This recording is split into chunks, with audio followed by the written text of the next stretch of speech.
Could this be the next house building scandal? Hundreds of new homes have been built using weak mortar that does not meet recommended industry standards, an investigation for this programme has found. We've seen reports of faulty properties on at least 13 estates up and down the country. The full extent of the industry-wide problem is hard to measure, though, as some homeowners have been asked to sign a gagging order to claim compensation or just to get the problem fixed. Our reporter Jim Reid has this exclusive film.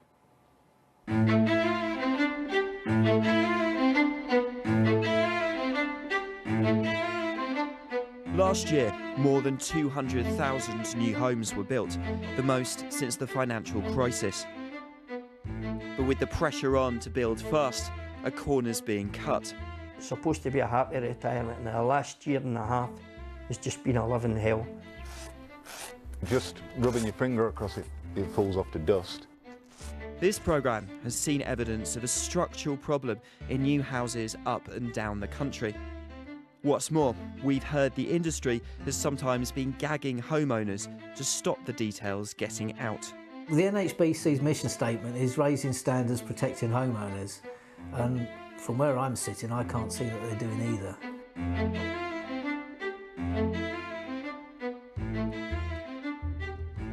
In these ones here, the bedding, there's nothing there, the mortar's completely disappeared. An estate near Glasgow. And you can see the insulation in here too. Vinny bought this house 6 years ago. When we filmed, the mortar in his side wall was being replaced. Just as I touch it, it's coming out. When he moved in, there were small problems, cracks in the plaster and so on. Then he was watching TV when he says he heard 2 loud bangs.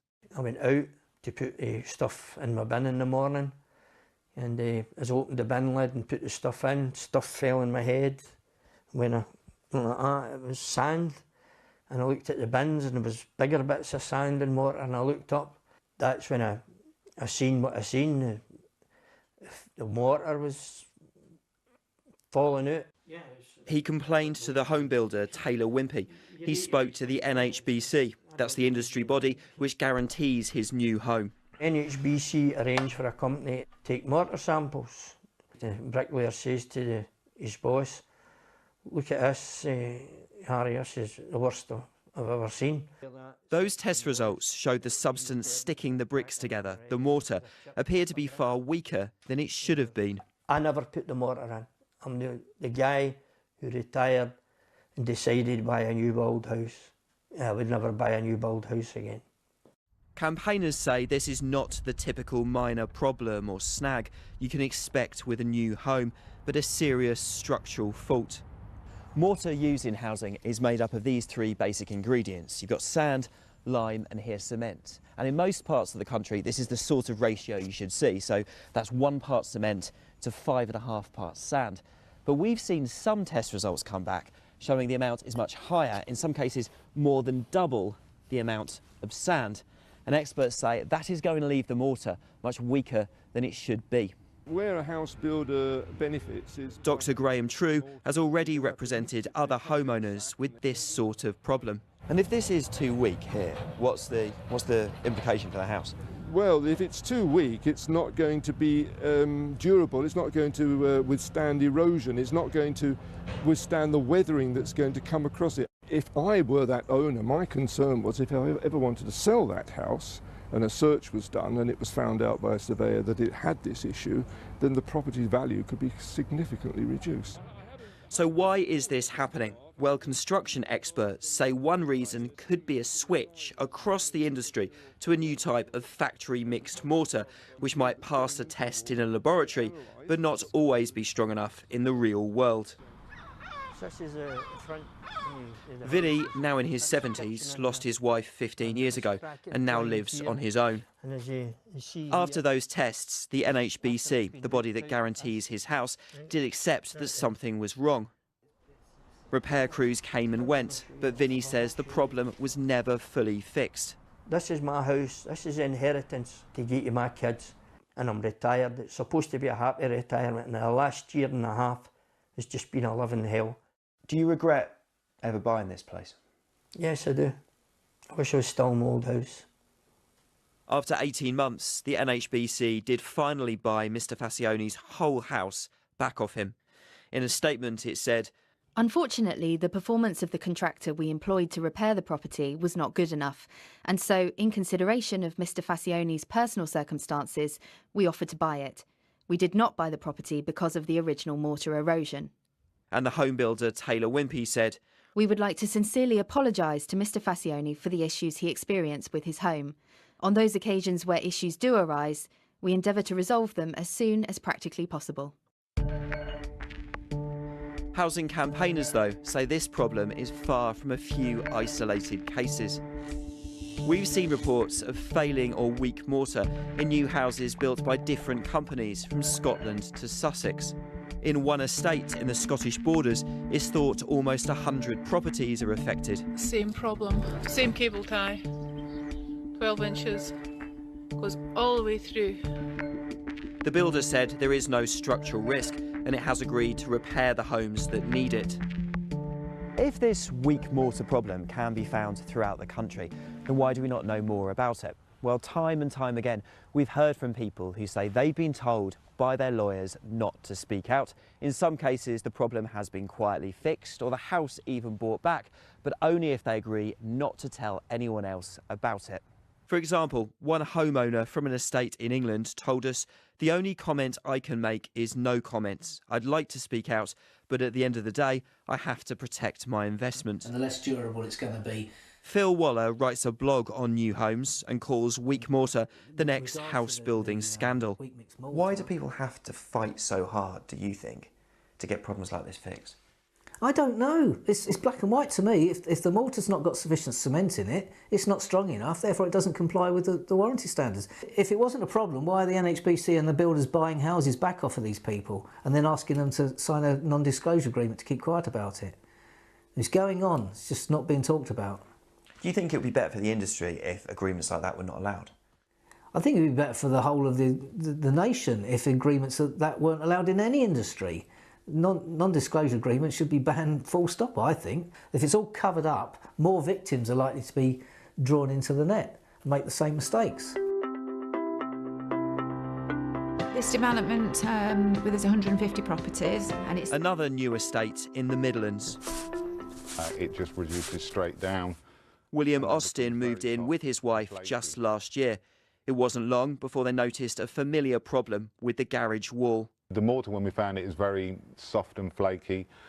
So just rubbing your finger across it, as you can see here, it falls off to dust.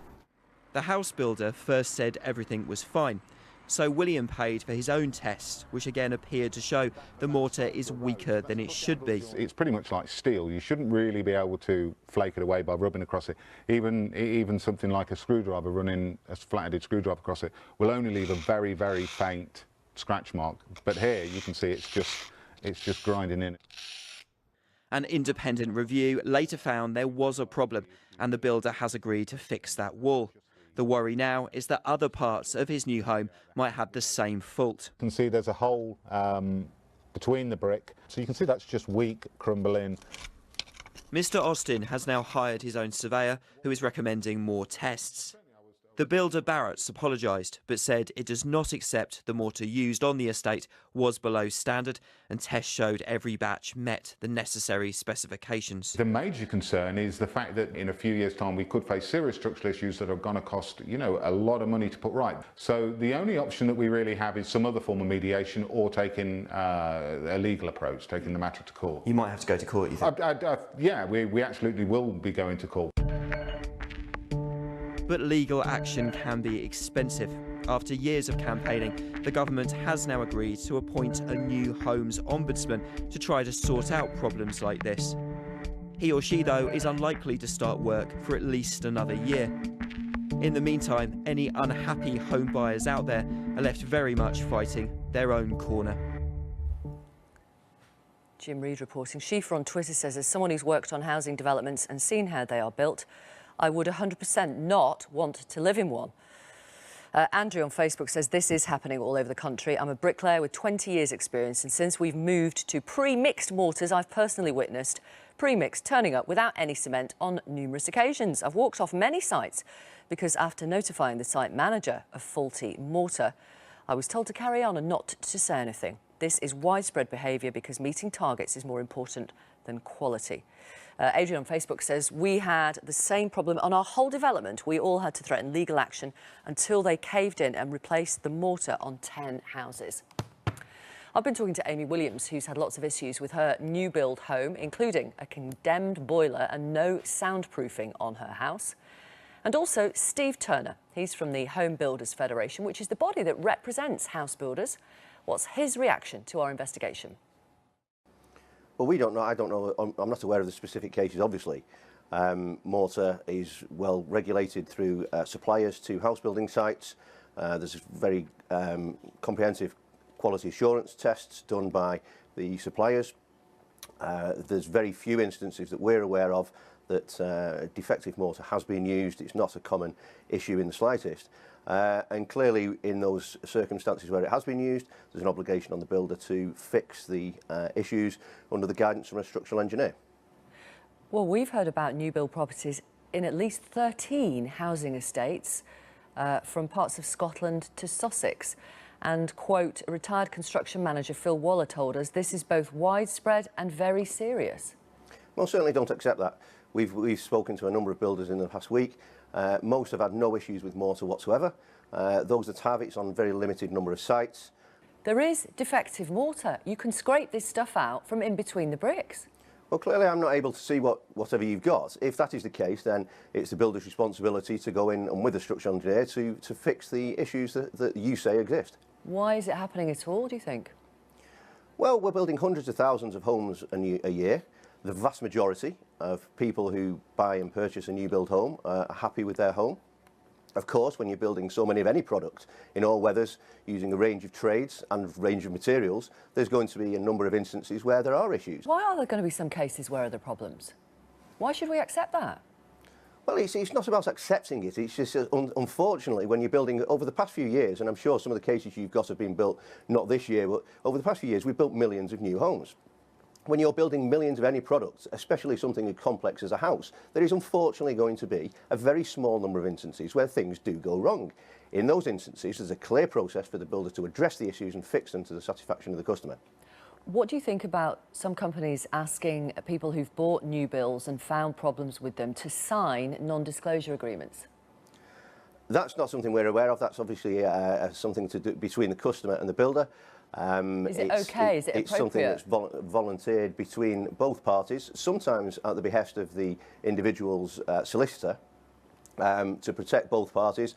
It's not something we're aware of. I don't think they are widely used in the slightest. But they are used, and sometimes at the request of the house builder. Okay, that's maybe the case, and you're telling me that. That's something that clearly is between the individual builder and the customer needs to voluntarily sign that, having taken legal advice from their advisors. What do you think of the use of non-disclosure agreements? That's not for me to comment on. That's something between the builder and the customer. Amy Williams, your issues weren't to do with mortar. There were other problems with your new build home. What did the company who built it, Taylor Wimpey, say to you in terms of how they would potentially settle with you? We had to agree to sign a non-disclosure agreement, and that would have been fine. However, some of the terms of that non-disclosure agreement would prevent us from ever mentioning the subject matter of dispute, and we took issue with that and refused to sign on that term. Right. And why do you think a non-disclosure agreement was suggested to you? Taylor Wimpey insist on non-disclosure agreements for settling any issue. We have another issue, and they have recently sent us a letter with a resolution in it that isn't satisfactory, and it clearly states that this offer only exists if we would be willing to sign a non-disclosure agreement. Otherwise, they won't rectify the issue. So that's the clear dilemma that you have. Sign this, and we'll rectify the problems in your new build. Yep. Don't sign it and we won't. Is that what they're saying? That's what they're saying. That's the offer. This is what Taylor Wimpey say to us. We very rarely enter into non-disclosure agreements with customers during negotiations. As part of our previous resolution with this customer, i.e. you, we have entered into a settlement agreement, the terms of which were to the satisfaction of the customer, agreed to by both parties, and they included a confidentiality provision. To that, I would like to say that the previous agreements that we have made with Taylor Wimpey, we have had to make under duress because we have been put under an immense amount of pressure, an immense amount of intimidation, and for months or even years, and it gets to a point where you just need it to end. And so when we are signing these and when we are agreeing to accept their resolutions, it isn't because we're happy, it isn't because we have been given the product that we paid for, it's because we simply can't carry on fighting. We haven't got the money and we haven't got the time. I'm sure they would reject any claims of intimidation. They also say, we recognise that on this occasion we did not meet our high standards and we'd like to apologise to Mrs Williams. We sought to fix any issues raised as soon as possible, and when we were subsequently made aware of an outstanding remedial issue relating to acoustic insulation, we made it a priority to investigate and offer a solution that was supported by an independent surveyor. We remain fully committed to resolving this as soon as possible. That's not true. I reported this issue back in April, the beginning of April, and it's still not resolved. So I don't see how that's quickly resolving the issue. Let me ask Steve Turner then, do you have any advice for someone like Amy Williams? Obviously, you've got brief details of her case, but there is a dispute with the people who built her home. What should she do as the representative of the Home Builders Federation? Well, clearly I can't advise Amy, and I'm not aware of her individual circumstances. The point I would make is that the overwhelming majority of people are happy with their new home. The surveys show that over 90% of people will buy new again. The industry is undertaking a huge amount of work to minimise the number of issues where, in cases such as Amy, and most people who live, over 90% of people who live in a new home, will buy new again. Now, clearly, in cases like Amy's, the builder has a responsibility to get it right, and I think Taylor Wimpey are working with her to ensure that that happens. Thank you very much for coming on the programme. Amy Williams and Steve Turner from the Home Builders Federation. This email from Gordon. I have had my house bought back by the builders because there were so many faults.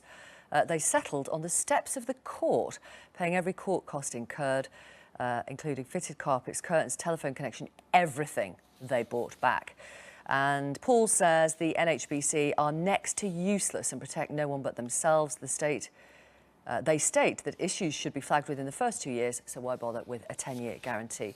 And there are many more of those. I'll try and read some more before 11. Do keep them coming in. Also still to come, we will talk to Naomi Elliott, who has been sectioned twice